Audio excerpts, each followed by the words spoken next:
மைக்கேம் நேயர்களுக்கு அன்பான வணக்கம். மேகதாது அணை விவகாரத்துல தாவேகா அரச எல்லா பக்கமும் எதிர்க்கட்சிகள் தாக்கிய வண்ணம் இருக்காங்க. தாவேகா அரசுக்கு ஒண்ணுமே தெரியாதுன்ற மாரி மற்றும் ராகுல் டீலிமிட்டேஷன எதிர்த்தா எட்டப்பர்கள் அப்படின்ட்டு ராகுல் காந்தியோட பேச்சு. இடைத்தேர்தல் எப்போ வரும்னு வெயிட் பண்ணிட்டு இருக்கு சீமான்ட்டு அரசியல் வட்டாரத்துல பல்வேறு விஷயங்கள் நடந்த வண்ணம் இருக்கு. இதை சார்ந்து இருக்கக்கூடிய விஷயங்கள பத்தி தான் இன்னைக்கு விவாதிக்க இருக்கோம். வீடியோ ஸ்கிப் பண்ணாம லாஸ்ட் வரையும் பாருங்க. வாங்க வீடியோக்குள்ள போலாம். வணக்கம் சார். வணக்கம். ஹைட் பண்ணாதவங்க ஹைட் பண்ணுங்க. சப்ஸ்கிரைப் பண்ணாதவங்க சப்ஸ்கிரைப் பண்ணுங்க. அது ரொம்ப முக்கியம். இன்னைக்கு பல்வேறு விஷயங்கள் பேச போகிறோம். நம்முடைய எதிர்க்கட்சி தலைவர் பொன்னியின் செல்வன் உதயநிதி அவர்கள் எவ்வளோ பெரிய கருத்தை சொல்லியிருக்காரு அப்படின்றப்போ உண்மையிலேயே ரொம்ப தமிழனை நினைத்தால் பெருமைப்பட வேண்டியது இருக்கிறது. போவோம் உள்ள. இதில் தாவேகா எந்த இடத்துல இடறுகிறது மேகதாட்டு பிரச்சனையில், எப்படி எம்ஜிஆருக்கு நடந்த மாதிரி இங்கேயும் அந்த மாதிரி பண்ணுறாங்கன்றதெல்லாம் பார்ப்போம். இந்த மேகதாது அணை விவகாரத்துல தாவேகா அரச எதிர்க்கட்சிகள் எல்லாரும் சேர்ந்து தாக்கிய வண்ணம் இருக்காங்க. தாவேகா அரசுக்கு ஒண்ணுமே தெரியாத மாரி இந்த விஷயத்த கையாளுறாங்க. அமைதியாவே இருக்காங்க. சிஎம் உட்பட எல்லாரும் அமைதியா இருக்காங்க. இந்த தமிழ்நாடு அரசுடைய நிலைமை என்ன அப்படின்ட்டு எல்லாரும் கேட்ட வண்ணம் இருக்காங்க. உண்மையிலேயே தாவேகா அரசு இந்த மேகதாது விஷயத்துல என்ன பண்ணிக்கிட்டு இருக்கு? இன்னும் என்னென்ன பண்ணணும்? ஏன் மௌனமாவே இருக்கு இந்த விஷயம்? தாவேகா அரசுக்கு ஒன்றுமே தெரியலன்னு இவங்க ஒரு போர்ட்ரேட் பண்ணுறாங்கல்ல. சரி, எனக்கு தெரியும் அப்படின்றதுக்கு இவர்கள் என்ன பண்ணுறாங்க அப்படின்ற ஒரு கேள்வி வருது இல்லை. எல்லா விஷயத்துலையுமே உட்காந்துட்டு இவர்கள் புதியவர்கள் இப்போ தான் வந்திருக்காங்க நம்ம முட்டு கொடுக்க முடியாது. ஏன்னா இப்போ இவங்க வந்தே கிட்டத்தட்ட 90 நாள் ஆக போகுது. அப்போது இவர்கள் இத்தனை மாதங்களில் என்ன பண்ணாங்க, பொதுவான விஷயங்களில் என்ன பண்ணாங்க, அவரவர்கள் துறை சார்ந்த விஷயங்கள் என்ன பண்ணுறாங்க, அறிக்கை விட வேண்டிய விஷயங்களில் என்னென்ன பண்ணுறாங்க, எதிர்ப்பை காட்ட வேண்டிய விஷயங்கள் என்ன பண்ணுறாங்க, நீதிமன்றம் செல்ல வேண்டிய விஷயங்கள் எப்படி போகிறாங்க. திருப்பரங்குன்றம் தீபத்தூண் விஷயத்துக்கு மட்டும் ஸ்பீடாக போத்துறதில்ல. காவிரி இஷ்யூவில் ஏன் அவ்வளோ லேட்டு? திமுக போய் முந்திக்கின்னு போய் ஒரு வழக்கு தொடுத்துருக்காங்க, குழப்பிட்டு இருக்காங்க அப்படின்னு. உங்ககிட்ட அரசுகிட்ட ஸ்ட்ராங்காக சட்ட இது இருக்கா, இல்லை அவங்கள்ட்ட இருக்கா சட்ட வல்லுநர்கள்? அப்போ மேகதாட்டு பிரச்சனை இவ்வளோ வந்துக்கிட்டு இருக்குது. காவிரியில் அந்த டேட்டுக்குள்ளே தண்ணியை திறந்து விடலன்றது பிரச்சனை ஓடிக்கிட்டு இருக்குது.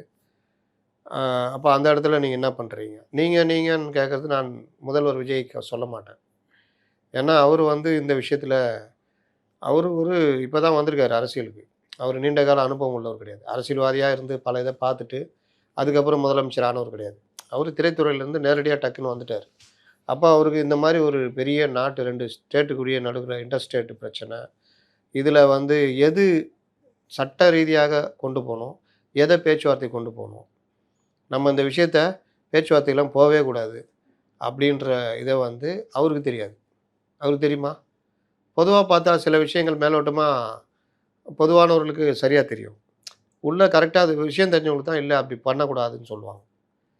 அப்போ பேச்சுவார்த்தை மூலிமா போயிட்டா பேசி கீசி கொடுத்துடலாம், சிவகுமார் நல்லவர் கொடுத்துருவாரு அப்படின்னு யாராவது ஐடியா சொன்னால் அதை எப்படி இவர் ஏற்றுக்குவார்? அதே சிவகுமார் தான் கழுத்தறுத்து விட்டார். ஏன்னா அவருக்கு தேவை அவங்க ஊரில் ஜெயிக்கணும். அப்போ தமிழ்நாட்டுக்கு எதிராக அங்கே மேகதாட்டு பிரச்சனைன்னு பெருசாக கிளப்புனா தான் அவர் ஜெயிக்க முடியும். அந்த பிரச்சனையை கிளப்புனதே அவர் தான். அதை வச்சு அரசியல் பண்ணி முதல்வர் பதவியே பிடிக்கிட்டாரு சித்தராமையிட்டேருந்து. அது பண்ணிகிட்டு இருக்கும்போது நீங்கள் பேச்சுவார்த்தைன்னொன்னே உங்களை உடனே மறுக்கக்கூடாதுன்னு சரி ரைட்டு கிட்டுன்னு சொல்லிட்டு டக்குன்னு கடைசி டைமில் கழுத்து இருக்கிறாரு. அதுக்கு இன்னொரு காரணம் என்ன, அங்கே பிஜேபி கையில் எடுக்குது இதே இஷ்யூவை. இப்போ எடியூரப்பா டீமு போராட்டம் பண்ண ஆரம்பிக்கும். அப்போ பண்ண ஆரம்பிக்கும் போது இந்த டைமில் போய் இவரை வர வச்சு நம்ம பேசணும்னா நம்மளை துரோகின்றுவாங்கன்னு இவர் பயம். அப்போ இங்கே யார் பல்பு வாங்கிறது? தமிழ்நாட்டு முதலமைச்சர். இதை இங்கே போகக்கூடாதுன்னு பலரும் சொன்னாங்களா இல்லையா? நான் கூட என்ன நினச்சிருந்தேன் அவங்க தான் கூப்பிட்றாங்க போல அப்படின்னு. அப்புறம் தான் தெரியுது, நான் ஒரு வினோத் பேட்டியை கவனிக்கல நான். அப்போ இவங்க தான் கேட்டிருக்காங்கன்றது எவ்வளோ பெரிய பிளண்டர் மிஸ்டேக் அது. நீதிமன்றத்தில் தான் தீர்க்க முடியும்னு. இது ஏன் சொல்கிறேன்னா 2007 நடந்த ஒரு விவகாரம். கலைஞர் முதலமைச்சராக இருக்கும்போது இதே மாதிரி என்னட்ட பேச்சுவார்த்தை கலைஞர் கூப்பிட்டாருன்னு அப்போதைய முதலமைச்சராக இருந்தார். இவர் தேவகவுடா பையன் குமாரசாமி சொன்னோன்னே இவர் கொந்தளிச்சு போய் அறிக்கையெல்லாம் விட்டார். நான் யுகாதி வாழ்த்து சொன்னால் இந்த மாதிரி பண்ணுறாங்க, இது துரோகம் தான். நாங்கள் காவிரி பிரச்சனை கோர்ட்டு மூலிமா மட்டும்தான் தீர்க்க முடியும், சட்டப்பூர்வமாக மட்டும்தான் தீர்க்க முடியும்னு அந்த அறிக்கையில் இருக்கும். 2007 இந்துஸ்தான் டைம்ஸ்லாம் வந்திருக்கு. அப்போ அந்த மாதிரி பேச்சுவார்த்தைனா இதில் கூடாது இந்த மாதிரி விவகாரங்கள்லன்னு பலருக்கும் தெரியும். அப்போ எப்படி நீங்கள் அந்த இது ஒத்துக்கிட்டீங்க அப்படின்னு நான் விஜய் சாரை கேட்க மாட்டேன், அதிகாரிகளை கேட்பேன். தலைமைச் செயலாளரை கேட்பேன், நீர்வளத்துறை அந்த ஐஏஎஸ்ஸை கேட்பேன், மற்ற அதிகாரிகள், ஆலோசகர்கள் இவர்களை கேட்பேன். இவர்கள் எப்படி இதுக்கு ஐடியா குடுத்தாங்க? அப்ப இவர்கள என்னன்னு சொல்றது? இவர்கள் யாருக்கு துணை போறாங்க? மத்திய அரசுக்கா? தமிழக அரசுக்கா? இப்படிப்பட்டவரை எப்படி முதலமைச்சரா இது தலைமை செயலரா வச்சுக்கிட்டு இருக்கிறீங்க? மற்ற ஆலோசனை சொல்றவங்கள எதுக்கு துறை செயலாளர்களாக, தனிச் செயலாளர்களா வச்சிருக்கீங்க? ஏன் யாருமே சொல்லல? இது தப்புங்க, இப்படி போக்கூடாது. நமக்கான நீர இப்படி தான் கேட்டு வாங்க முடியும். பேச்சுவார்த்தைலாம் போறதெல்லாம் சரியில்ல. அப்படின்னு ஏன் சொல்லல? அப்ப இந்த விஷயத்துல அனுபவமின்மைன்னு இருக்குதா? இன்னொரு விஷயம் என்ன சொன்னேன்? சட்டமன்றத்துல நைஸா லாஸ்ட்டா நடுவர் மன்றம் இதுக்காக தனியா கொண்டு வரலான்னு சொன்னத அவர் ஒத்துக்கிட்டாரு. அதுல அவருடைய அனுபவமின்மை வெளிப்பட்டது. அனுபவம் உள்ள தலைவர்கள் இது இந்த மாரி பண்ணவே கூடாது. இத இந்த சைடு காமிச்சுக்கிட்டா அங்க கட்டி முடிச்சுருவாங்க அப்படின்னு. ஏன்னா அதானே 72ல நடந்தது. ஃபேக்ட் ஃபைண்டிங் கமிட்டி போட்டு முடிச்சு விட்டாங்க 3 ஆணைய. அதனால அனுபவப்பட்டவர் சொல்றாங்க. அப்போ இந்த அரசு எங்க மிஸ்டேக் பண்ணுது? உங்களுக்கு யார் ஆலோசனை சொல்லணும்? இல்ல நீங்க யார் ஆலோசனை கேட்பீர்கள்? நீங்கள் இந்த முடிவை உங்களுக்கு சொல்பவர்கள் யார்? ஏன் இந்த முடிவை எடுக்கிறீங்க? இறுதியாக ச சட்டம் மூலியமாக போவேன்னு சொல்றீங்க. ஆனா, அதுக்கும் டைம் எடுக்கிறீங்க. அப்ப திமுக பேர் வாங்கணும்னு சொல்லிட்டு அவங்க போய் நாங்கள் தான் இவங்க வேளா இருந்தார்கள், ஒன்றும் செய்யல. நாங்க தான் கேஸ் போட்டோம்ன்னு சொல்லுவாங்க. இப்போ அங்க போய் என்ன ஆகும்? இந்தியா லெவல்ல இங்க வேற வேற அபிப்பிராயங்கள் இருக்கு அப்படின்னு ஆகும். அதத்தான் திமுக விரும்புகிறது. அதுக்கு இடம் கொடுக்குறீங்களா இல்லையா? உடனே கோவம் வரும் சில பேருக்கு. என்னதான் பண்ண சொல்ற? இதுக்கு இடம் கொடுக்காம என்ன பண்ணணும்? பண்ணலாம். தீர்மானம் நிறைவேத்துனீங்களா இல்லையா சட்டசபையில? அத ஒரு குழுவ போட்டு பிரதமரையும் ஜல்சக்தி மினிஸ்ட்ரியும் பார்க்கறதுக்கு அனுப்பிச்சு விட்டுருக்க வேண்டியதானே? நீங்க போ முடியாது. நீங்க போ வேணாம். உங்க ரெப்ரசன்டேட்டிவ் 3 மினிஸ்டர போட்டு மற்ற கட்சிகள் எல்லாம் சேர்ந்து எல்லாரையும் பிடிச்சி அனுப்பிச்சு விட வேண்டியதானே? அவங்களும் ரெடியா தானே அதுல திமுக வர முடியாதுன்னு சொல்ல முடியுமா? எங்க எம்பியும் சேர்த்து கூட்டு போங்கன்றாங்க. கூட்டு போக வேண்டியதானே? அனுப்பி விட வேண்டியதானே? ஏன் அதுக்கு என்ன உங்களுக்கு அவ்வளோ பிரச்சனை? ஈகோவா? எந்த இடத்துல அரசியல் பண்ணணும்னு உங்களுக்கு தெரியலன்றது இப்ப தெரியுதா? அதுக்கு அடுத்து என்ன பண்றீங்க? அனைத்து கட்சி கூட்டம் கூட்ட சொல்லி எல்லாருமே கேட்குறாங்க. கூட்டுறதுல என்ன பிரச்சனை இருக்குது? தமிழ்நாடு காவிரி பிரச்சனையில ஒன்றாக இருக்கிறது. சண்டை போட்டுக்கிட்டாலும் அனைத்து கட்சிகளும் காவிரி பிரச்சனைன்னு வரும்போது எல்லாரும் ஒண்ணாயிட்டாங்க. அப்படின்னு ஒரு நிலைப்பாட்டை எடுக்கிறதுக்கு அது உதவுமா இல்லையா? இங்கேயும் அங்கேயும் இருக்க வித்தியாசம் அதுதான். அப்போ உங்களுக்கு எந்த ஈகோ தடுக்குது? அந்த மாரி ஒரு கூட்டத்த போட்டு, அத ஒரு குழுவ போட்டு அனுப்பிச்சு விட்டீங்கன்னா, உங்களுக்கு வேலை முடிஞ்சிருமே. திமுக இன்னைக்கு போராட்டம் நடத்திக்கிட்டு உங்கள எதுவுமே கேட்க முடியாது. கம்முனு இருக்கிறீங்கன்னு. சரி. கர்நாடகா முதலமைச்சரு இந்த மாரி பண்றாரு. அவர்கிட்ட ஏன் நீங்க கை நீட்டுறீங்க? ஆதரவு கரம் நீட்டுறீங்க? இதுவரைக்கும் ஜெயலலிதாவோ, எம்ஜிஆரோ, இல்ல இந்த திமுக கவர்மெண்ட்டோ இந்த மாரி சில காலங்கள தவிர, பல காலங்கள்ல ஒரு சட்ட போராட்டம் அவர்களும் நடத்தியிருக்காங்க. அப்ப அந்த கைய ஏன் நீங்க போய் அங்க போய் நீட்டுறீங்க? ஏன் இந்த இது? ஏன் கர்நாடகாவுக்கு எதிராக அறிக்கைய பேசவே மாட்டேங்குதுன்னு அவங்க கேட்குறாங்களே, அதுல நியாயம் இருக்குதா இல்லையா? ஏன் அறிக்கைய விட மாட்டேங்கிறீங்க? கூட்டணி காரணமா இருக்குமா? என்ன கூட்டணி? அப்ப இல்ல என்ட்ட காரணம் நீங்க கேட்டீங்க. அதுக்கு காரணம் எதுவும் பெருசா அதே இருக்கிற மாரி கூட்டணியில இருக்கிற தெரியல. சிவகுமார் தானங்க மதிக்க மாட்டேன்றாரு. அவரு மதிக்க மாட்டேன்றாருன்னா நீங்க உங்களுக்கு என்ன பிரச்சனை இருக்குது? அப்புறம் ஏன் பேச மாட்டேங்கிறாங்க அப்படின்ற ஒரு கேள்வி தானே வருது. அதுதான் அதுதான் ஏன்? என்ன பேச மாட்றாங்கன்னா, இந்த குழு அனுப்ப மாட்டேங்கிறாங்க. அனைத்து கட்சி கூட்டத்த கூட்ட மாட்டேங்கிறாங்க. அப்ப நீங்க வந்து திமுக வாய்க்கு அவல் போட்டுக்கிட்டே இருப்பீங்க. சரி சார். முதல்வர் அவர்கள கூட ஒரு சைடு இருங்க அப்படின்னு சொல்லலாம். நீர்வளத்துறை அமைச்சர்ன்னு இருக்கார்ல ஒருத்தர். அவர் அவர ஏன் சார்ந்து வெளியிலே வர மாட்டேங்கிறாரு? அவர இது அவர குறித்து பேசவே விட்டுருங்க. மாட்டேங்கிறாரு. அவர விட்டுருங்க. அவ்வளோதாங்க. அவ்வளோதான். விட்டுருங்கன்னு எப்படி சார் சிம்பிளா சொல்ல முடியும்? இந்த மாரி விவகாரத்துல. முதல்வர் தான் முடிவெடுக்கணும் இத. நீர்வளத்துறை எவ்வளவு முக்கியமான துறை. அதுக்கு ஒருத்தர் அமைச்சரா போடுறீங்க. சரி அவரு போய் இந்த ஆகாய தாமரை ஆள்றது அது இதுன்னு போறாரு. ஸ்கூட்டர்ல போறாரு. அதெல்லாம் வேற. இது இந்த மாநிலத்துக்கு இடையே உள்ள பிரச்சனையாச்சே. இதுல என்ன முடிவெடுக்கிறாரு? என்ன பேசுறாரு? முதலமைச்சர் பேசல. நீர்வளத்துறை அமைச்சரும் பேச மாட்டாரா? பொதுப்பணித்துறை அமைச்சரும் பேச மாட்டாரா? என்னதான் பண்ணுவீங்க? சட்டத்துறை அமைச்சர் மட்டும் தான் பேசிட்டு இருக்காரு. ம். அதுவும் இப்ப இன்னைக்கு பேசின விஷயம் ரொம்ப வைரலா போயிட்டு இருக்கு. அந்த மாரி விஷயங்கள்லாம் தவிர்க்கணும். நீங்க திமுக வந்து காங்கிரஸ் துரோகம் பண்ணுச்சு. அத ஓப்பனா அடிக்கணும். இந்திரா காங்கிரஸு அன்றைய இந்திரா காங்கிரஸு அவங்கலாம் அப்புறம் துரோகம் பண்ணாங்க. அப்போ இது ஒரு விஷயம்னா, இவர் விட்டு கொடுத்தாரு, இவர் எனக்கு என்னன்னு இருந்தார், தமிழ்நாட்டு நலன்களை பற்றி இவர் கவலைப்படல, இவரும் துரோகம் பண்ணாருன்னு கூட சொல்லுங்கள். ஆனால் பாயிண்ட் அவுட் பண்ணி சில விஷயங்களை நேரடியாக நீங்கள் குற்றச்சாட்டாக வைக்காமல் என்ன பண்ணாங்கன்றதை நீங்கள் பேசலாம். அதே நேரத்தில் இப்படி நீட்டுறீங்கன்னா இங்கே 3 விரல் நின்றுட்டு இருக்குது, அதுக்கு என்ன பதில்? எந்த ரிப்போர்ட்டரும் அதையும் கேட்க மாட்டேங்கிறோம். ஏன் கூட்டல தனி இது அதுன்றதை கேட்க மாட்டேங்கிறோம். இப்போ இது வந்து தாவேகா முன்னாடி உள்ள பிரச்சனை. சரி சார். இன்னைக்கு திமுக சார்புல ஆர்ப்பாட்டம் நடத்திட்டு இருக்காங்க. ரொம்ப அ எப்படி சொல்றது? இந்த ஆர்ப்பாட்டம் ரொம்ப பெரிய அளவுல போயிட்டு இருக்கு. என்னென்னமோ பேசிட்டாங்க. தாவேக்கா அரசு அதான் திரும்ப திரும்ப அவங்க முன்வைக்கக்கூடிய ஒரு விஷயம் என்னன்னா, தாவேக்கா அரசு வந்து கையாலாகாத அரசு, ஒண்ணுமே தெரியல அப்படின்ற குற்றச்சாட்டு தான் முன்வைக்கிறாங்க. எதிர்க்கட்சி தலைவர் அவருடைய பேட்டி நீங்க பார்த்திருப்பீங்கன்னு நினைக்கிறேன். காட்டமா பதில் குடுத்திருக்காரு. எப்படி பார்க்குறீங்க இந்த ஆர்ப்பாட்டத்த? காட்டமாலாம் இல்லைங்க. காட்டமாக பேசுனதெல்லாம் எனக்கு பார்த்தீங்கன்னா, அந்த தமிமுன் அன்சாரி இந்த மாதிரி ஆட்கள் பேசுனாங்க. அணை கட்டுவதை தடுத்து நிறுத்தியே ஆகணும், தடுத்து நிறுத்தாத அரசுலாம் பேசியிருந்தாங்க. அவங்களாம் அந்த வரலாறுலாம் தெரியும், அதெல்லாம் பேசுகிறாங்க. இதில் என்னன்னா, எதிர்க்கட்சி தலைவர் போன 5 ஆண்டு எப்படி எடப்பாடி பழனிசாமி அவர்களை ரொம்ப மலிவாக, இழிவாக, தரக்குறைவாக தரக்குறைவாக, இன்னும் என்னென்ன வார்த்தைகள் இருக்குதோ அதெல்லாம் வச்சு பேசியிருந்தார். இப்போ அதை முதலமைச்சர் விஜய்க்கு எதிராக எடுத்துக்கிட்டு இருக்கார். இது எங்கே போய் முடிய போகுதுன்னு தெரில. அதாவது ஒரு சாதாரணமாக ஒரு 4-5 பேர் இருக்கிற இடத்துல ஒரு ஒரு பார்ட்டியோ இல்லை ஏதோ ஒரு இடத்துல பேசக்கூடிய வார்த்தை கூட அங்கே கூட பேச முடியாது. அந்த மாதிரி வார்த்தையை உலகமே பார்த்து கொண்டிருக்கிற ஒரு காவிரி பிரச்சனையில் எவ்வளோ ஒரு முக்கியத்துவம் வாய்ந்த, ஏன் நம்ம உட்காந்து இன்றைக்கி அரை மணி நேரம் தனி எபிசோடு அதுக்காக பேசுகிறோம். அது அவ்வளோ ஒரு முக்கியத்துவம் வாய்ந்த பிரச்சனை. எங்கெங்கெல்லாம் நம்ம மிஸ் பண்ணோம், ஏன் இன்றைக்கி இவ்வளோ பிரச்சனையை நம்ம அனுபவிக்கிறோம், இன்றைக்கி விவசாயிகள் பற்றி கவலைப்படுறவங்க இவங்கெல்லாம் என்றைக்கு அந்த காலத்தில் என்ன பண்ணாங்க, இவர்களுக்கு பங்கு இல்லையா, அப்படிலாம் நம்ம பேசுகிறோன்னா இதோடைய அடிப்படை விஷயங்கள் எங்கெங்கெல்லாம் ட்ராவல் ஆகிருக்குன்றதை பற்றி எந்த புரிதலும் இல்லாமல் யாராவது எழுதி கொடுத்ததை வந்து பேசிக்கிட்டு இருக்கிறது.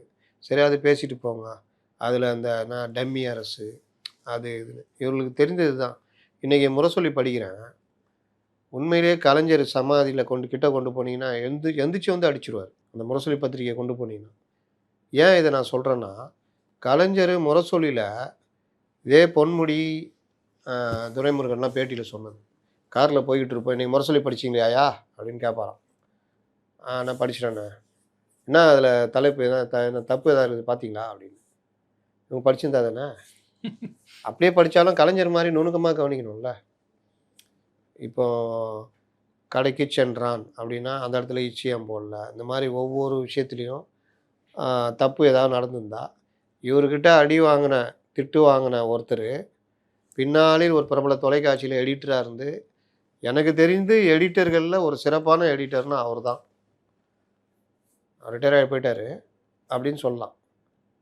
அவர் கலைஞர் என் கண்ணில் படக்கூடாதுன்னு சொல்கிற அளவுக்கு கோவப்பட்டிருக்காரு, அந்த அளவுக்கு. ஆனால் அந்த மாதிரி எழுத்து பிழை, கருத்து பிழை, இது எல்லாத்தையும் கலைஞர் பார்ப்பார். தமிழுக்கு அவ்வளோ முக்கியத்துவம். ஒன்றும் இல்லை, நம்ம வாசகர்கள் கூட பார்த்துங்க. பரந்தாமன் பேசின பேட்டியை படித்தேன் ஃபுல்லாக. ஏங்க அப்படியே சாட் ஜிபிடியில் எடுத்து போட்டிருக்காங்க. இங்கே வந்து நீ வந்து இந்த மாதிரி பண்ணியிருந்தேன்னா, இங்கே வந்து நீ வந்து இந்த மாதிரிலாம் பண்ணியிருந்தேன்னா அது எப்படி சரியாக இருக்கும், இது நான் பேசுகிறேன், இதை வந்து ஒரு செய்தியாளர் எடுத்தாருன்னா இது இப்படியே எழுதுவார், இங்கே வந்து நீ வந்து இந்த மாதிரிலாம் பண்ணியிருந்தேன்னா அது எப்படி சரியாக இருக்கும். அப்போ இதுக்குரிய சரியான வார்த்தையை தான் அவர் எழுதுவார். நீங்கள் இது போன்ற செயலில் ஈடுபடுவது எவ்வாறு சரியாக இருக்கும். அதான் இது படிக்கிறதுக்கான தமிழ். ஆமாம். ஏங்க இப்படியேங்க வண்டியான்னா வண்டியா அப்படி இருக்குது. சத்தியமாக சொல்கிறேன், நீ முரசொலி எடுத்துகிட்டு போனாலும் உள்ளே இருந்து கல்லுகள்லாம் தள்ளி எரிச்சு வந்து அடிப்பார். அந்த அளவுக்கு எழுத்து பிழை, கருத்து பிழை, ஆங்கில வார்த்தைகள் இவ்வளோ இருக்குது. முரசொலி ஆகுதுன்னு இருக்குது. இதுதான் அந்த அளவுக்கு போயிடுச்சு. எல்லாம் போய்கிட்டு இருக்கும்போது அது மட்டும் என்ன மிச்சமா, அதுவும் சேர்ந்து போகுது. அப்போ இவர் மேடையில் பேசுகிறாரு, படிக்கிறார், பல விஷயங்கள் படிக்கிறாரு. அதில் இன்றைக்கு இந்த அவதூறு வார்த்தைகள் கீழே இருக்கிறவங்க கற்றுனோன்னு, அவங்க பாருங்கள் காவிரி பிரச்சனையில் ஒரு நடிகை பேரை சொல்லி கத்துறாங்க. இவர் அதுக்கு சொன்ன வார்த்தைகள்லாம் இன்றைக்கி சமூக வலைதளங்களில் பெரிதளவுக்கு விமர்சிக்கப்படுது. நான் கூட ரொம்ப பெருமைப்பட்டு போட்டேன், எப்பேற்பட்ட ஒரு எதிர்க்கட்சி தலைவர் நமக்கு கிடச்சிருக்காரு அப்படின்னு.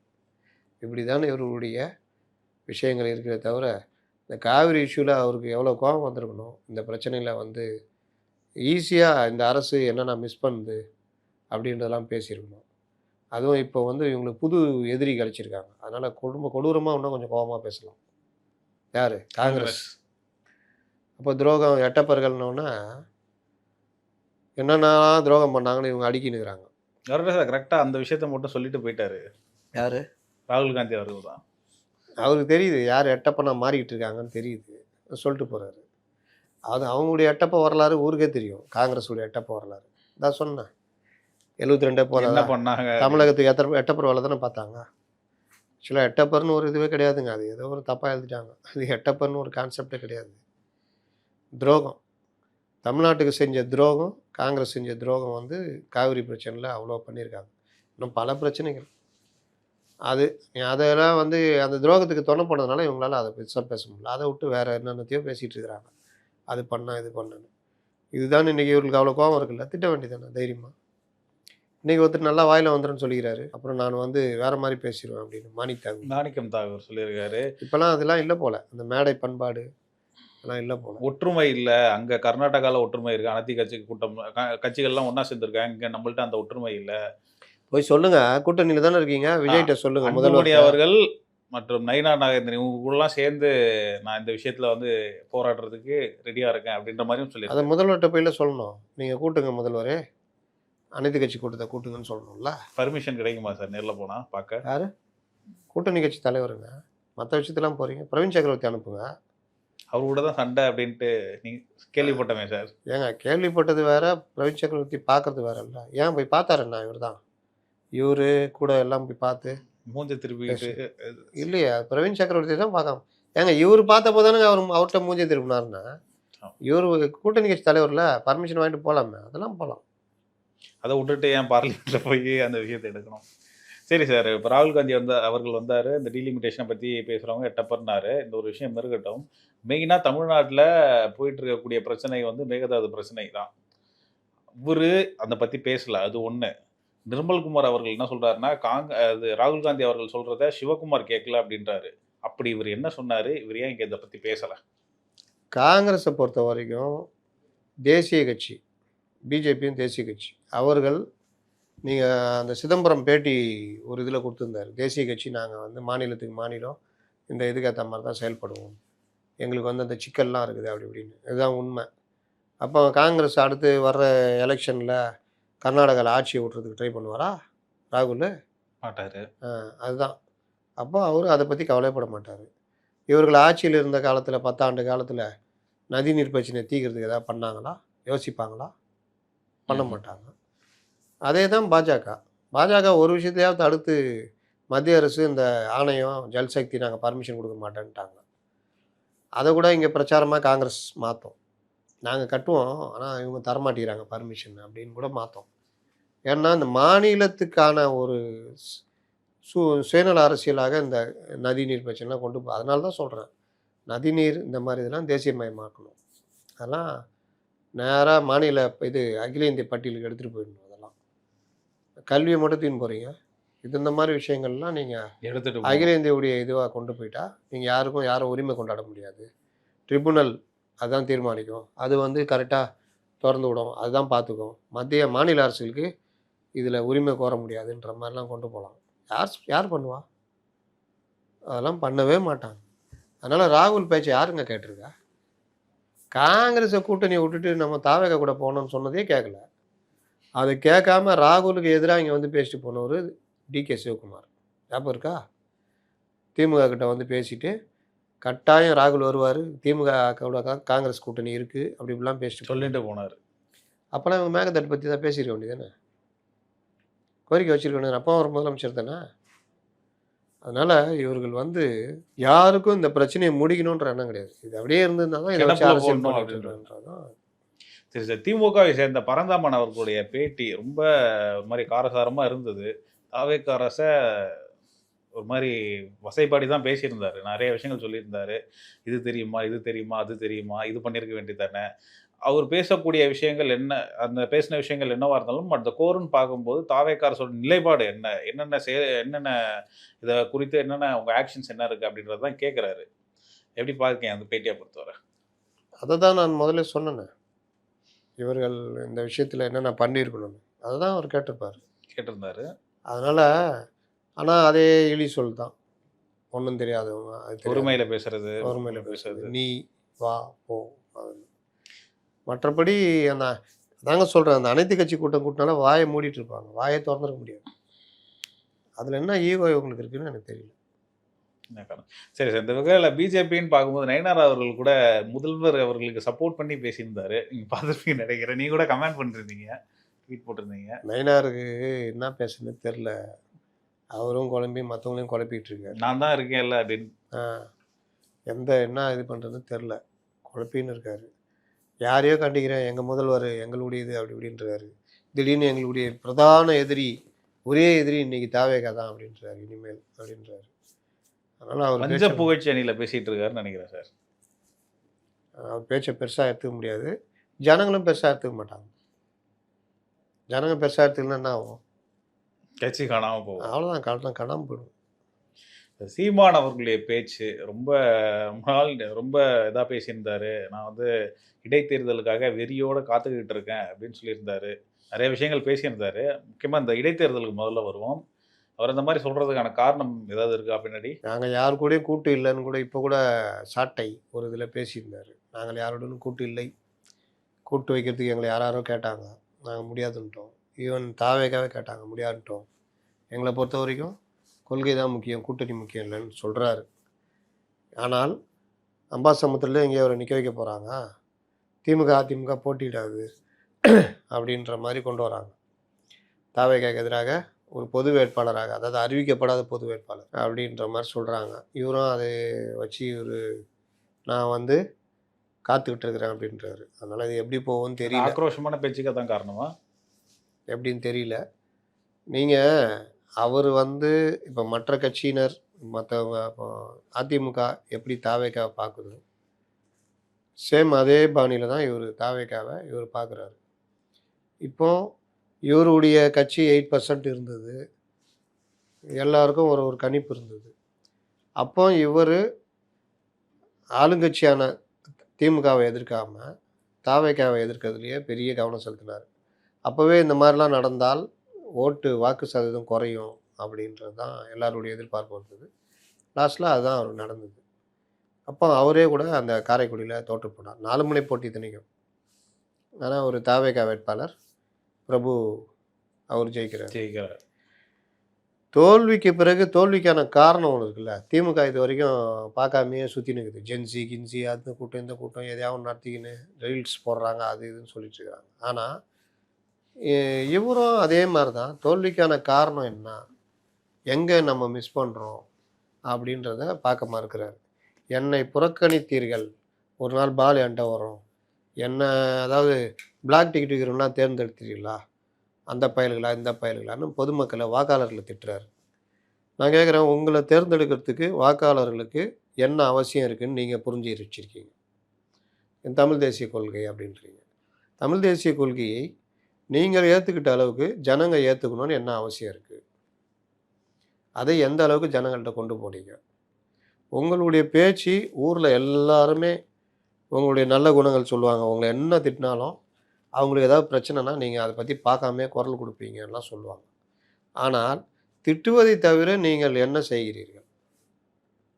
ஒரு பேச்சில் எதிராளி ஒரு இதாகிட்டானா அவனை நீங்கள் விமர்சனம் பண்ணுறீங்களா, திட்டுறீங்களா? விஜய் தாவேக அரசு ஆட்சி பொறுப்பை ஏற்றுடுச்சு. ஒரு எதிர்க்கட்சியாக இந்த அரசு எங்கே தவறுது, என்ன பண்ணுறாங்க? ஏன்னா அவர்கள் பிளாக் டிக்கெட் விற்றவர்களாக இருந்தாலும், அவர்கள் ஒன்றுமே தெரியாதவர்களாக இருந்தாலும், அவர்கள் சினிமாவிலேருந்து நடித்து வந்தாலும், இவரோட சினிமா நடிகர் தானே, எம்ஜிஆர் சினிமா நடிகர் தானே, ஜெயலலிதா, நிச்சயமா உதயநிதி அவரு தான். இன்னும் யாரை சொல்கிறது, சரத்குமார் போன வாரம் தான் 2 பேரும் ஒன்றா உட்காந்தாங்க. வேறு யார் சொல்கிறது? இல்லாதவங்க யாராக இருக்காங்களா? கலைத்துறையிலேருந்து வந்தவங்க தான். அண்ணா கலைத்துறை தான், என்எஸ் கிருஷ்ணன், எஸ்எஸ்ஆர் எல்லாருமே. யாரையாவது இல்லைன்னு சொல்லுவீங்களா? அப்போ ஏன் அந்த சினிமா நடிகனை நம்பி ஓட்டு போடுறேன்னு கேட்குறீங்க? நடிகை நம்பி ஓட்டு போட்டு தான் எம்ஜிஆர் நம்பி போட்டாங்க, ஜெயலலிதா போட்டாங்க. அப்போ நீங்கள் இந்த இடத்துல அந்த ப்ரொஃபஷனையும் கொண்டு வரீங்கன்ற அது கிடையாது இல்லை. அப்போ அங்கே எது வருது? செயல்பாடின்மை. அதை தானே நீங்கள் இப்போ இதாக வைக்கணும். விஜய் விஜய்கிட்ட இவ்வளோ எதிர்பார்ப்பு இருக்குது, அவரால் இது முடியல, அவர் இதுக்கு லாயக்கு இல்லை, அவருடைய அமைச்சர் லாயக்கு இல்லை. அதுதானே உங்களுடைய பிரச்சாரம், உங்களுடைய விமர்சனமாக இருக்கணும். இந்த துறையில் மோசமாக இருக்குது, இந்த துறை சரியில்லை, இந்த துறை பரவாயில்ல, இப்படி விமர்சனம் பண்ணிங்கன்னா ஓகே சொல்லலாம். மொத்தமாக திமுககாரர்கள் என்ன மாதிரி ஒரு அவர்களுடைய டிஎன்ஏல ஒன்று இருக்கும்ல, அவர்களை தவிர அதை பொன்னியின் செல்வன்றாங்க அவரை. பொன்னியின் செல்வன் பேசுகிற பேச்சாது மேடையில் ஒரு செகண்டில் ஜவஹர்லால் மூஞ்சியில் கறியை பூச்சிட்டாரா? அப்போது அவர்களை எதிர்க்கிறவர்களை எப்படி நடத்தினார்களோ அதை விட 3 மடங்கு மோசமாக நீங்கள் விஜயை பார்த்தால் பொதுமக்கள் உங்களை எப்படி பார்ப்பார்கள்? ஒரு அரசு வந்திருக்கு, ஓட்டு போட்ட பொதுமக்களையும் திட்டுறீங்க, ஓட்டு வாங்கினவனையும் திட்டுறீங்க, தரக்குறைவாக திட்டுறீங்க. அப்போ நீங்கள் என்ன தான் சொல்ல வரீங்க தமிழ்நாட்டுக்கு? ஒரு நாள் பால் என் பக்கம் வருன்றீங்க. இப்படி பண்ணியிருந்தால் பால் எப்படி வரும்? அப்போது பிரச்சனை எங்கே இருக்குது? நீங்கள் விஜயகாந்தை நம்ம விட்டுட்டோம், சினிமாலேருந்து வந்தவர். இப்போது நீங்களும் 10 வருஷமாக கட்சி நடத்துகிறீங்க. விஜயகாந்த் உங்களை விட பலமாக பொதுமக்கள்கிட்ட கால் ஊன்றியவர், விஜயை விட திறமையானவர், விஜயை விட ஆளுமை மிக்கவர்னு தன்னை நிரூபித்தவர். ஒரு நடிகர் சங்கத்துக்கு தலைமை தாங்கி 2 முதல்வர்களுக்கு விழா எடுத்து நடிகர் சங்க கடனை அடைச்சி எல்லா கலைத்துறை சார்ந்தவர்களுக்கும் உதவி பண்ணி 3 வேளை சோறு போட்டு மதிய உணவு எல்லாம் எப்போ வந்தாலும் சாப்பிட்டுக்கலான்னு பண்ணி ஆரம்ப காலத்துலேருந்தே இன்னொரு எம்ஜிஆர், கருப்பு எம்ஜிஆர்னு பேர் வாங்கினவர். தமிழகம் முழுவதும் மக்களால் அறியப்பட்டவர். பெண்கள் வாக்கு, எல்லார் வாக்கும் அவருக்கு இருந்தது, ஜென்சி ஓட்டு உட்பட அப்போதைய ஜென்சிகள். இது ஏதாவது விஜய்க்கும் இவருக்கும் வித்தியாசம் சொல்ல முடியுமா? இதோட தமிழ்நாடு முழுவதும் கட்சி அணியாகவே இருந்தது பரவலாக, மாவட்டம் தோறும். இவரும் தமிழ்நாடு முழுவதும் சுற்றிட்டு வந்திருக்கார். ஆனால் அவரால் ஜெயிக்க முடியல. இதில் பாதி வச்சுருந்த விஜய் ஜெயிக்கிறார், 35% வாக்கு வாங்குறார். விஜயகாந்த் 10% தான் வாங்குறாரு அதிகபட்சமாக. 2009 பார்லிமெண்ட் எலெக்ஷனில் 10 நெருங்குறார்.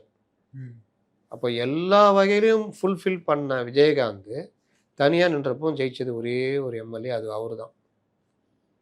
ஒன்றே ஒன்று, கண்ணே கண்ணு. ஏன் அவரால் முடியவில்லை? ஏன் இன்று விஜயால் முடிந்தது?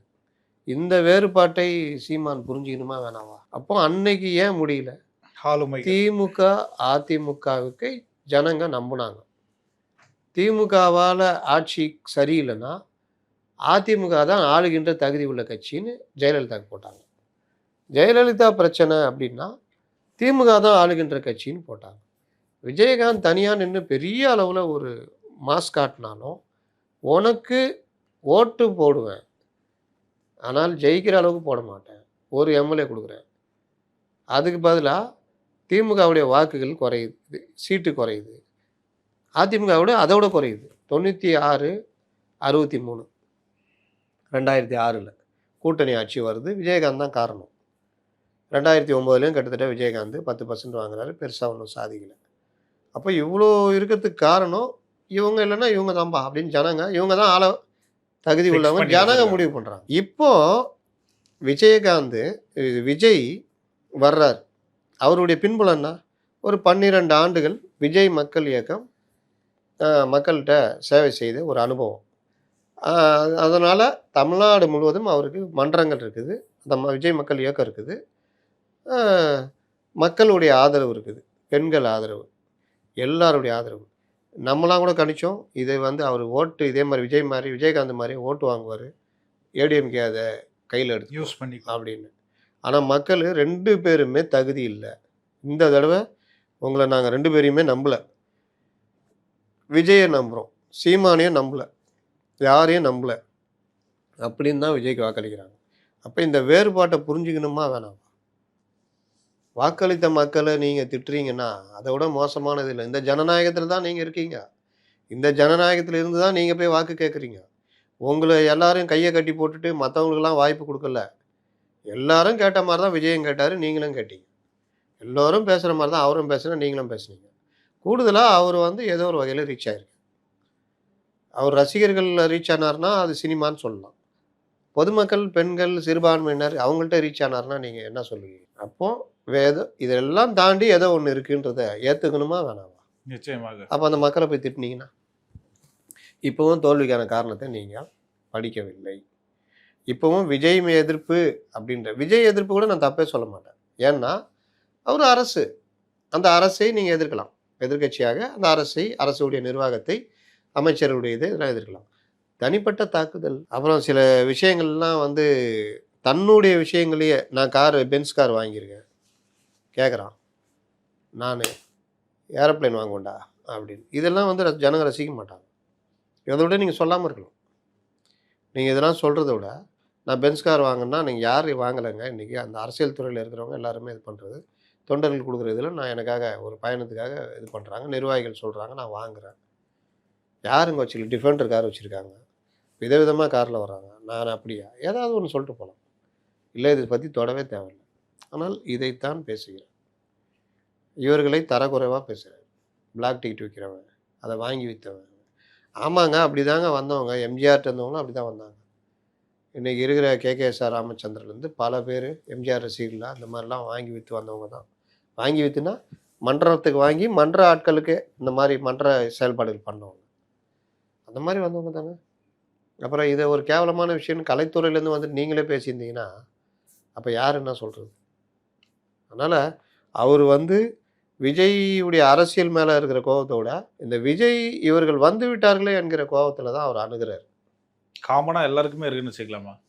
எல்லாருக்கும் இருக்குது. அதிமுகவும் இப்போ அந்த மாதிரி சூழலில் மாட்டிக்கிட்டாங்க. கொஞ்சம் சில பேர் எடப்பாடி பழனிசாமி அரசியல் ரீதியாக தான் அணுகிறாரு. அவர் என்னைக்குமே அந்த மாதிரி போகமாட்டார். ஆனா இன்னைக்குமே அவரும் தாவேக அரசுக்கு ஒன்றும் தெரியல அப்படின்ற மாதிரி தான் சொல்லியிருக்காரு. காவேரி இஷ்யூவில் சொல்லியிருக்காரு. காவிரி issue. அதான் பொதுவான விமர்சனம் தானேங்க அது.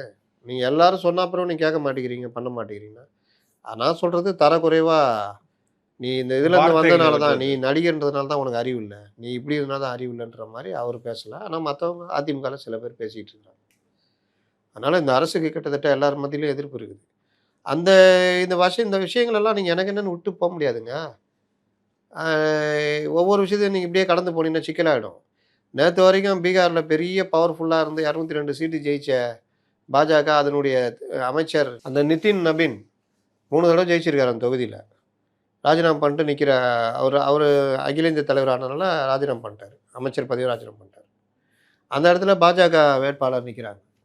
பிரசாந்த் கிஷோர் ஜெயிக்கிறாரு. அதுக்கு இன்னொரு காரணம் இருக்கும். பிரசாந்த் கிஷோர் வந்து ஒரு மாநில தலைவர் மாதிரி ஒரு பெரிய பிரபலம்னு வச்சிங்களேன். ஆனாலும் அந்த மக்கள் வந்து ஒரு 6 மாதத்தில் தீர்ப்பை மாற்றி கொடுக்குறாங்கல்ல, அது இடைத்தேர்தலில். அப்போது இந்த மாதிரி விவகாரங்களை புரிஞ்சுக்கணும். மக்கள் எப்போ வேணாலும் டக்குன்னு ஓவரால் அதை மாப்பு மென்டாலிட்டின்னு வாங்க. ஊரே ஒரு விஷயத்தை திரும்ப திரும்ப திரும்ப திரும்ப சொல்லிட்டு இருந்தால் மக்கள் லாஸ்ட்டில் அது இரையாயிடுவாங்க.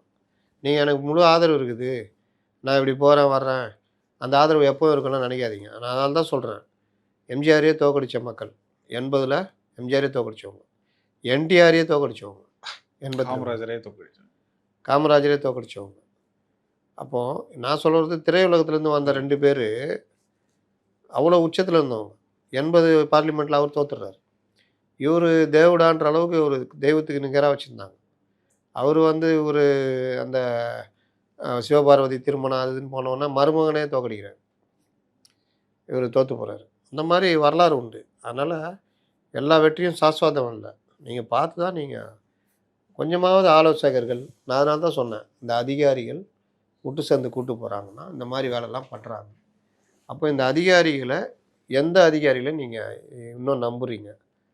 1, 2 தான் சோறு பதம். திரும்ப திரும்ப உங்களுக்கு ஃபெயிலியர் கொடுத்துட்டே இருக்கிற அதிகாரிகள் எதுக்கு வச்சுக்கிட்டு இருக்கிறீங்க? தலைமைச் செயலாளருக்கு தெரியாதா? காவிரி இஷ்யூ இத்தனை வருஷமாக நடக்குது, நம்ம உடனடியாக உச்சநீதிமன்றம் போகணுன்னு. இந்த விஷயம் வந்து ட்ரிபுனலில் தான் பேசி தீர்க்கணும். இது முதலமைச்சரை போய் நம்ம பார்க்குறது தப்புங்கன்னு சொல்ல தெரியாதா? ஏன் சொல்லலை? ஏன் மற்றவர்கள் சொல்லலை? மற்ற அதிகாரிகள், தனிச் செயலர் இதெல்லாம் உளவுத்துறை ஏன் சொல்லலை? சார் இதில் வந்து உங்களுடைய இமேஜ் டேமேஜ் ஆகுது, நீங்கள் போகிறேன்னு சொல்கிறதும் எதிர்க்கட்சிகள் பெருசாக டேமேஜ் பண்ணுறாங்க. இந்த விவகாரத்தில் நீங்கள் உடனடியாக 4.5 டிஎம்சி தண்ணி இல்லைன்னொன்னா நீங்கள் எதிர்த்துட்டாக்க வர முடியாதுன்னு சொல்கிறீங்க, அறிக்கை ஒன்று நான் போகல ரத்து பண்ணிட்டேன்னு சொல்லணும் அப்படின்னு ஏன் உளவுத்துறை சொல்லலை? சரி அதுக்கு சார் அந்த தீர்மானம் போட்டிங்கன்னா சட்டமன்றத்தில் அதை போட்டிங்கன்னா அந்த பிரச்சனை முடிஞ்சிடும், ஏன் உளவுத்துறை சொல்ல மாட்டேங்குது? அனைத்து கட்சி கூட்டத்தை கூட்டணும் சார், அப்போ தான் இந்த இஷ்யூ அடங்கும். அவர்கள் வந்து இந்த இது மேகதாட்டுக்காக இதில் கூட்டம் வச்சுருக்காங்க. அதுக்கு முன்னாடி அனைத்து கட்சி கூட்டத்தை போட்டிங்கன்னா பாதி பிரச்சனை அடங்கிடும். உங்களை பற்றி எதுவுமே பேச முடியாது. ஏன் சொல்லல? உளவுத்துறை ஏன் அதிகாரிகள் சும்மா இருக்கிறாங்க? ஆலோசகர்கள் ஏன் சும்மா இருக்காங்க? யார் ஆலோசகர்கள்? இதுதான் பிரச்சனை. அதனால் இந்த கவர்மெண்ட்டு அடுத்தடுத்து நகரணும்னா கொஞ்சம் தெளிவாக போகாட்டி முடிச்சு விட்ருவாங்க. இந்த தாவேகா அமைச்சரவையில ஒரு ரீஷஃபிள் வரப்போகுது அப்படின்ற ஒரு செய்திகள் வருது. என்னென்ன மாதிரியான துறைகள் வந்து மாறப்போகுது? பல பேருக்கு முதல்ல அமைச்சர்கள் சைடு இருக்கிற பிரச்சனையை சொல்லிடுறேன். அமைச்சராக போட்டாங்க. பார்ட்டி ஃபண்ட் வாங்கலாமா? கட்டிங் வாங்கலாமா? இல்லை என்ன பண்ணுறது? துறையில் நமக்கு என்ன தெரியும்? பல அதிகாரிகள் இது பண்ணுறதில்ல, பேசுறதில்ல, ஒரு மாதிரி தான் டீல் பண்ண. ஏன்னா இவங்களுக்கு சின்ன பசங்க தானே. அப்போ அந்த அதிகாரிகள் பல இடங்களில் பிஏக்கள், இப்போ உதயநிதி பிஏ ஒரு அமைச்சருக்கு பிஏ, மா சுப்பிரமணியம் பிஏ ஒரு அமைச்சருக்கு பிஏ, இந்த மாதிரி பலர் இருக்காங்க. ஸ்லீப்பர் செல்லா? ஸ்லீப்பர் செல்லு தான். இவங்கள வச்சுக்கிட்டு நீங்கள் என்ன பண்ணுவீங்க? இது ஒன்று. இதுதான் காவல்துறையிலேருந்தும் பல இதுலேருந்தும் ஸ்லீப்பர் செல்லுங்க இருப்பாங்க. இதெல்லாம் கண்டறிஞ்சு தூக்குற வேலையை பண்ணணுமா வேணாமா? அமைச்சர்கள் பலரையும் வந்து இவங்க கண்காணிக்கிறாங்க. கொஞ்சம் நேர்மையாக இருக்கணும். அதுன்னு பிஎஸ்ஓ இல்லாமலாம் போனால் பிடிச்சி உடனே ரிப்போர்ட் வந்துடுது. கூப்பிட்டு கேட்டுடுறாங்க, ஏன் தனியாக போகிறீங்க? பிஎஸ்ஓ எது கட் பண்ணிட்டு போனீங்க அப்படின்னு. இது பல அமைச்சர்கள் கூப்பிட்டு கண்டிக்கப்பட்டு, இல்லை சில பேர் அவனுக்கு தெரியாதுல்ல, ஏதாவது சொந்தக்கார வீட்டுக்கு போவாங்க, எதுக்காக போவாங்க, இதுக்கு எதுக்கு பிஎஸ்ஓ நீ இருப்பான், நான் சும்மா பர்சனல் வேலையாக போகிறேன்னு போவாங்க. ஆனால் ஓவரால் பார்த்தா இவர் ஒதுக்கி வச்சுட்டு போனார்னு. அப்போ அந்த இது யார் ஹோட்டலுக்கு போகிறாங்க, எங்கே போகிறாங்க, எங்கெங்கே தங்குறாங்க, யாரை பார்க்குறாங்க, எல்லாமே எடுக்கிறாங்க. இது நல்லதுக்கு. இதில் என்ன கெட்டது நடக்குது? துறை சார்ந்து இந்த அமைச்சர்கள் தயாராகிறதுக்கு வாய்ப்பு கொடுக்கப்படுகிறதா? ஒன்று. இந்த துறைக்கு அமைச்சர்னா அவருக்கு ஏதாவது பயிற்சி கொடுக்கப்படுதா? நீங்கள் துறை அமைச்சர், துறை செயலாளர், நீங்கள் இந்த துறை சம்மந்தமாக அமைச்சர் தெரிஞ்சுக்கணும் அப்படின்றதுக்கு அவருக்கு ஏதாவது பயிற்சி இருக்குதா? அவர் எங்கேயாவது பயிற்சி எடுத்துக்கிறாரா? துறை பற்றி படிக்கணும்ல. துறை வந்தனும் துறை பற்றி படிக்கணும். பத்திரிகையாளர்கள் அந்த பீட்டு பார்க்குறவங்க கேட்டு தெரிஞ்சுக்கலாம். பழைய செயலர்கள் யாராவது இருந்தால் அதை கேட்டு தெரிஞ்சுக்கலாம். பல ரிட்டையர்ட் ஐஏஎஸ் இருப்பாங்க, அவங்கள கேட்டு தெரிஞ்சுக்கலாம். இந்த மாதிரி தெரிஞ்சுக்கிறதுக்கு எவ்வளோ வழிகள் இருக்குது. நம்ம எப்படி இருக்கணும்? பார்ட்டி ஃபண்டு மாதிரி எதாவது வாங்கலாமா? இல்லை கம்மியாக வாங்கலாமா? இல்லை வாங்கவே கூடாதா? இப்படி ஒரு பிரச்சனை. அன்றாட செலவுகள் இருக்குல்ல அமைச்சர்களுக்கு. எப்படியும் அல்ல கையாது, ஆடி மாதம் இது, அந்த செலவு, இந்த செலவு, வெளியூர் போகிற செலவு, அங்கே போகிற செலவு, கார் பெட்ரோல், அது இது எதுவுமே அதுக்குள்ளே அடங்காது. செலவுக்குள்ளே யார் இவங்களுக்கு கொடுக்குறதில்ல. அலவன்ஸு மற்ற விஷயங்கள்ல. அப்போ அவங்க என்ன பண்ணுறது? பல பேர் தங்க கிரீடம், தங்க முள் கிரீடம் சொல்லுவாங்களா, அந்த மாதிரி வச்சுக்கிட்டு இருக்கிற நிலைமையில் தான் இருக்காங்க. பேர் தான் பெத்த பேர் அந்த மாதிரி. இதில் இன்னும் சில பேர் என்ன பண்ணுறது தெரியாமல் ஏதாவது வாயை விட்டு மாட்டுறது, எங்கேயாவது ஆய்வுக்கு போய் பண்ணுறது. இன்னொரு விஷயம், துறை சார்ந்து ஏதாவது ஆய்வுக்கு போகலான்னா பர்மிஷன் இல்லை, கிடைக்கல. இப்படி தனித்துவமாக செயல்பட விட்டா இவங்க போய் ஏதாவது கூத்து இழுத்துட்டு வந்துடுறாங்க. செயல்பட விடாமல் தடுத்தா அவங்க எப்போ தயாராகிறது? இந்த சிங்கிள் பேரண்ட்ஸு உளவியல் பற்றி பேசுவோம்ல. இப்போ எனக்கெல்லாம் கபடி விளையாடும் போது ஒருத்தனை இப்படி பிடிக்கிறேன், தூக்குனா ஒரு தூக்கு அடிச்சு கிழிஞ்சிச்சு உதடு. அப்படியே அழுதுக்குன்னு எல்லாம் பார்க்குறான், உதடு உள்ளக்கு கிழிஞ்சிச்சு. பார்த்துட்டு இப்போடா அப்போ நானே கூட ஒரு ஃப்ரெண்டு வரான், போய் ஜிஹெச்சில் போய் தையல் போட்டுறோம், உள்ளக்க 3 தையல். வீட்டுக்கு வந்தால் கண்டுக்கவே இல்லை, பெருசாக கண்டுக்கவே இல்லை. ஏன்? 5 பிள்ளைங்க, அவ்வளோதான். இதே ஒத்த பிள்ளையா இருந்தா பதறி துடிச்சு போய், நீ ஏன் ஜிஹெச்சுக்கு போன, இப்படின்னு இது பண்ணி, சரி நம்ம வா உடனே இது கூப்பிட்டு போய் பார்த்து சாப்பாடுனா டாக்டர்னா சாப்பாடு கொடுக்கலாம், அதை கொடுக்கலாம். இருக்குமா இருக்காதா? இது கவனிப்பு. இதில் இன்னும் எக்ஸ்ட்ரீமாக சில பேர் போயிடுவாங்க. தான் பிள்ளைய வெளியவே விட மாட்டாங்க. வெளியே போனால் சைக்கிள் வாங்கி தர மாட்டான், பைக்கு வாங்கி தர மாட்டான், அதை பண்ணாதன்னுவான், இதை பண்ணாதன்னுவான், இப்படி இருக்காது அப்படி இருக்காது. ஏன்னா ஏதாவது நெகட்டிவாக யோசிக்கிறது. சைக்கிளில் போனால் பஸ்ஸுக்கு சந்திச்சிடுமோ, இதாகிடும். இப்படியே இருந்தால் எப்படி அவன் தனித்தன்மை எப்படி இருக்கும்? போயிடும். அந்த மாதிரி தான் இன்றைக்கி சிங்கிள் பேரண்ட்டு மனநிலையில் தாவேகா அரசு அமைச்சர்களை அணுகுகிறது. அப்போ இவங்க ஏற்கனவே ஸ்கூல் பசங்க மனநிலை தான் அவங்கெல்லாம். ஏதோ அப்படி இப்படி சுற்றி இருந்தவன் திடீர்னு எம்எல்ஏ ஆகிட்டாப்புல. எம்எல்ஏ ஆனதுல நீங்கள் மந்திரின்ட்டாங்க. மந்திரினா இன்னும் மந்திரியா அப்படின்னு நிமிர்ந்து பார்க்கறதுக்கு 1 மாதம் 2 மாதம் ஓடிடும். இதில் இவங்க வேற போட்டு சாத்தினுக்கிறாங்க. இதில் அவன் தான் மந்திரி ஆர்வ கோளாறுல எங்கேயாவது போய் ஏதாவது பண்ணால் பார்த்து ரீல்ஸ் போடுறாங்க. இவங்க ரீல்ஸே போடாத மாதிரி. ஐயா புசா மைக்கை போய் முருகுன்னு முருகுனீங்களா? அது என்னதுங்க? என்னதுங்க அது? ரீல்ஸ் போட்ட பசங்களை கூப்பிட்டு வச்சுக்கின்னு ரீல்ஸ் போட்டிங்களா? அது என்னதுங்க? அவர் தான் ராம் வாக் போகிறாருன்னா இவர் ராம் வாக் போனார். அது என்னதுங்க? இந்த துண்டை வாங்கி இப்படி போட்டார். அது என்னதுங்க? கொளத்தூரில் போய் 3 வகையான பெண்கள் வயது 60, 40, 20ன்னு ஆடை விட்டு வேடிக்கை பார்த்தாரு. அதெல்லாம் என்னது? அந்த ஆட்சியில் தான் எந்த ஆட்சியிலும் இல்லாத அளவுக்கு, இதுக்கு முன்னாடி இருந்த திமுக ஆட்சியிலும் இல்லாத அளவுக்கு அதிக அளவு அமைச்சர்கள் தனக்கு தனித்தனி team, camera 2 camera, social media அதுன்னு வச்சுக்கிட்டு சுற்றி இருந்தாங்க. அன்பில் மகேஷ்லாம் அதில் டாப்பு. எல்லாரும் போய் பண்ணல. ஜெயிலர் பட மியூசிக்கு பண்ணாங்க. எத்தனை இது இன்னும் ரீல்ஸுக்கே பிறகாத மாதிரி ரீல்ஸுன்னு நீங்கள் சொல்லிக்கிறீங்க. இவங்க ரீல்ஸுன்னு சினிமா சைட்லேருந்து தலைவருக்கு ரீல்ஸு அதுன்னு போட்டு வந்த ஆளுங்க. ஏதோ எம்எல்ஏ ஆகிட்டாங்க, அமைச்சர் ஆகிட்டாங்க. கூட இருக்கிற அந்த பழைய இது விடாமல் ஏதோ ஒன்று போட்டாங்க. ரீல்ஸ் இன்னைக்கு கூட ரீல்ஸ் போட தெரியாது. ரீல்ஸ் அமைச்சர். நீங்களாம் என்னங்க பண்ணியிருந்தீங்க 5 வருஷமா? ஜனங்க உங்களை பார்த்து ஏன் வெறுத்து போனாங்க? ஏங்க அந்த டிஃபெண்டர் கார் வரும்போது அப்படியே ஸ்பீடாக வந்துட்டு அப்படி ஸ்லோ பண்ணி டாடா டாடா அப்படியே ஒரு கையாட்டிட்டு போவார். யார்? ஸ்டாலின். பொன்னியின் செல்வன். பொன்னியின் செல்வன். டபக்குன்னு கதவை திறந்து அப்படியே இறங்குவார். பார்த்தா இது எத்தனை இது நான் பார்த்துருக்கேன் தெரியுமா? ரஜினி ஸ்டைலில் அவர். அதுக்கு நான் கோட் சூட்லாம் வாங்கி வச்சுன்னு அவர் வெறும் டிஷர்ட் தான் போடுவார். இவர் கோட் சூட்லாம் வாங்கி வச்சு கூலிங் கிளாஸ். எத்தனை கூலிங் கிளாஸுங்க மாற்றினாரு? எதுக்குங்க? ஏங்க நம்மளை கூட கிண்டல் வச்சு ஞாபகம் இருக்குதா? கிளாஸுன்றது பொதுவாக போடுறது இந்த மாதிரி இல்லை உங்களை மாதிரி போடுவாங்க. ஜெயிலர் கண்ணாடி அங்கே போடுவாங்க. பார்த்தீங்களா அவர் போட்டு சுற்றி இருந்தார் ரொம்ப நாளாக. அப்போ இந்த மாதிரி விஷயங்கள்லாம் எதுக்குங்க? ரீல்ஸ் தானே எடுத்தீங்க. இவங்களுக்கு பெரிய பிரச்சனை, செயல்படவே முடியல. இந்த மாதிரி எல்லாம் கலந்த கலவையாக இருக்குது. துறையை பற்றி தெரிஞ்சிக்க முடியல. துறையை பற்றி தெரிஞ்சிக்கலான்னு எவனும் சொல்லி தர மாட்டேங்கிறான். யாரை கேட்குறதுன்னு தெரில. அந்த துறை செயலாளர்னா அப்படிதான் அப்படின்னா அந்த ஜிம்முக்கு போயிருக்கீங்களா? உங்களை பார்த்தா போன மாதிரி தெரியல. போயிருக்கீங்களா? இல்லையா? போனதில்லை. நான் போய்க்கிறேன்.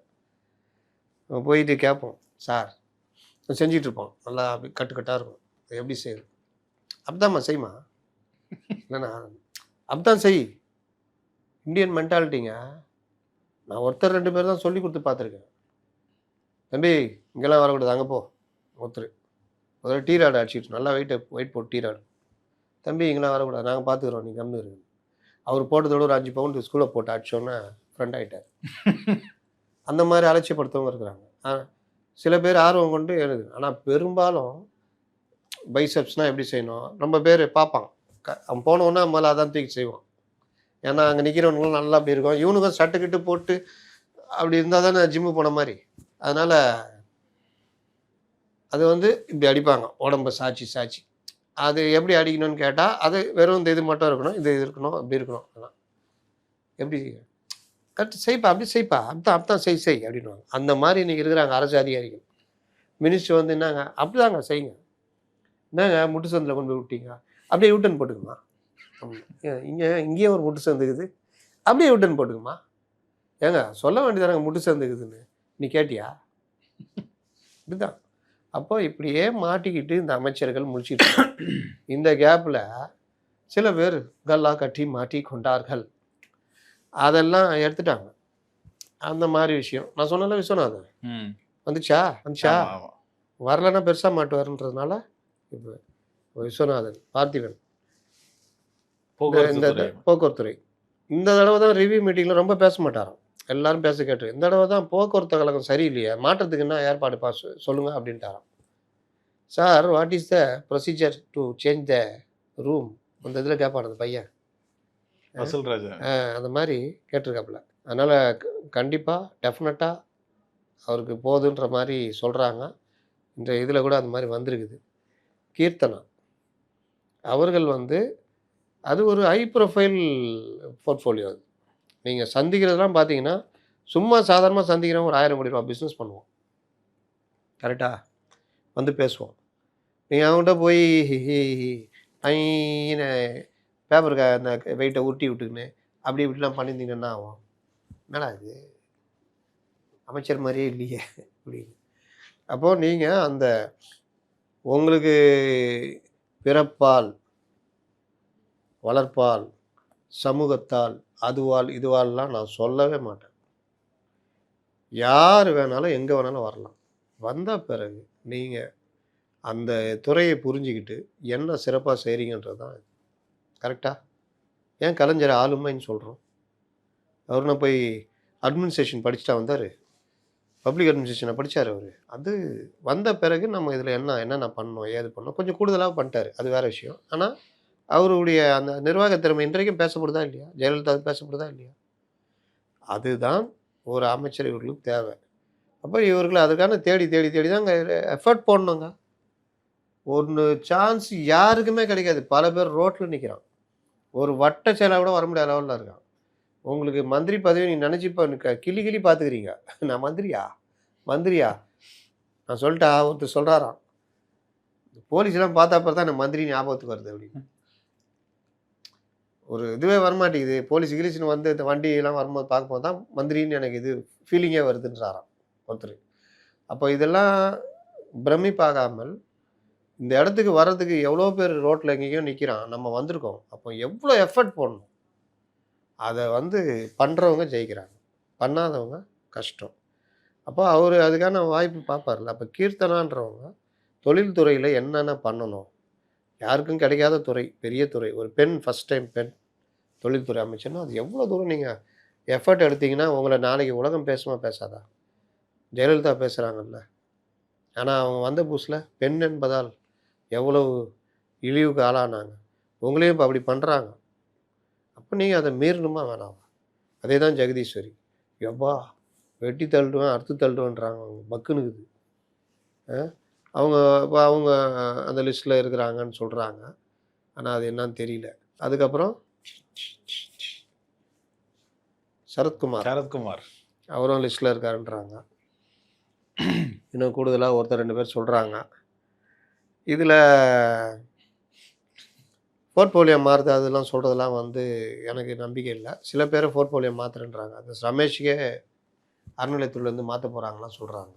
ஏன் சார் அவரோட செயல்பாடு நல்லா தானே சார் இருக்குது? அதான் சொல்கிறேன். அப்போ அவரை மாற்றினீங்கன்னா யாருக்கும் பயந்து எதுக்கும் பயந்து வீட்டை கொளுத்துற கதையாகிடும். அதே மாதிரி ரீஷஃபுல்ன்றது திறமை அடிப்படையில் தூக்குறீங்கன்னா வேறு விஷயம். திறமையே இது மற்றவர்கள் விமர்சனம் பண்ணுறாங்க, போதை மருந்து பயன்படுத்தினார் அப்படி இப்படின்னு சொல்கிறாங்க, அதெல்லாம் வச்சு விமர்சனம் வந்துச்சுன்னு தூக்குனீங்கன்னா பயந்துட்டீங்கன்னு அர்த்தம். சரத்குமார் வேலை செய்கிறாரா? வேலை செய்யலையா? துறையில் சரியாக வேலை செஞ்சாருன்னா அவரை தூக்குறதுல அர்த்தமே இல்லை. அப்போ இன்னும் ரொம்ப பேர் இருக்கிறாங்க. என்ன பண்ணுறாங்கன்னு தெரில, எங்கே இருக்கிறாங்கன்னு தெரில. இப்போ அவங்களெலாம் என்ன பண்ண போகிறீங்க? இவங்களும் எழுதுறவங்களும் பாருங்களேன், தெரிப்பாக்கிற மூஞ்சி மட்டும் மாறுதல்னு எழுதிக்கிறாங்க. தெரிப்பா இல்லாத மூஞ்சிலாம் காணவே இல்லை, எழுதவே இல்லை. அதனால் ரீஷஃபில் எவ்வளோ பேர் வருவாங்க? என்ன 6-5 பேர் சொல்கிறாங்க. அதில் இவங்கள தான் நான் கேள்விப்பட்டது. மற்றவங்களாம் இருக்காங்க, எவ்வளோ பேர் இருக்காங்கன்னு தெரியாது. எதுவும் இருக்குது ஆஃப்டரு இந்த மானிய கோரிக்கைகள்லாம் பிறகு. இந்த மாதிரி சூழலில் தான் பட்ஜெட் வருது 5ஆம் தேதி. வரட்டும், பார்த்துக்கலாம். இப்போவே உக்காந்துட்டு சொல்லி சொல்லி சலிச்சு போச்சு. நல்லா வரட்டும். இவர்கள் எவ்வளோ கலாட்டாலாம் பண்ண போகிறாங்க. பல விஷயங்கள் கலாட்டா போகும். அவங்க லிஸ்ட்டுன்றாங்க. அதனால் அது வரட்டும். நம்ம வர டெய்லி இருக்குல்ல பஞ்சாயத்து பார்ப்போம். திருப்பரங்குன்றம் விஷயத்தில் உச்சநீதிமன்றம் இன்றைக்கி ஒரு விஷயம் சொல்லியிருக்கு. என்னென்ன மாதிரியான விஷயங்கள் சொல்லியிருக்கு? அதாவது 90 நாளைக்குள்ளே போகணும். இவர்கள் திருப்பரங்குன்றம் மேட்டரை எப்படி பெருசாக்குனாங்க. ஆனால் இவர்கள் உச்சநீதிமன்றம் போகவே இல்லை. வந்த கவர்மெண்ட்டு தாவேகா கவர்மெண்ட்டு தான் இவர்கள் பாதையிலேயே போனாங்க. போயிட்டு அந்த இடைக்கால தடைகளெல்லாம் கேட்டால் எதுவும் தர முடியாதுன்ட்டாங்க. விசாரணை நடந்தாலும் அது பெருசாக மாற்றம்லாம் வராது. ஆனால் விசாரணைக்கு ஏற்றிருக்காங்க. அதனால் பார்ப்போம் என்ன நடக்குதுன்னு சொல்லிட்டு. சூப்பர் சார், ரொம்ப அழகாக உங்கள் கருத்துக்களை பதிவு பண்ணிங்க. மீண்டும் ஒரு நேர்காணல் சந்திப்போம். நன்றி சார். இந்த வீடியோ உங்களுக்கு பிடிச்சிருக்குன்னு நம்புகிறோம். மேலும் இந்த மாதிரி பல விஷயங்களை தெரிஞ்சுக்க மைக்கேம் சேனலை தொடர்ந்து சப்ஸ்கிரைப் பண்ணுங்கள். மைக்கேம் என்டர்டைன்மெண்ட் சேனலுக்கும் தொடர்ந்து உங்கள் ஆதரவு கொடுத்துட்டு வாங்க. அடுத்த வீடியோவில் சந்திப்போம். நன்றி.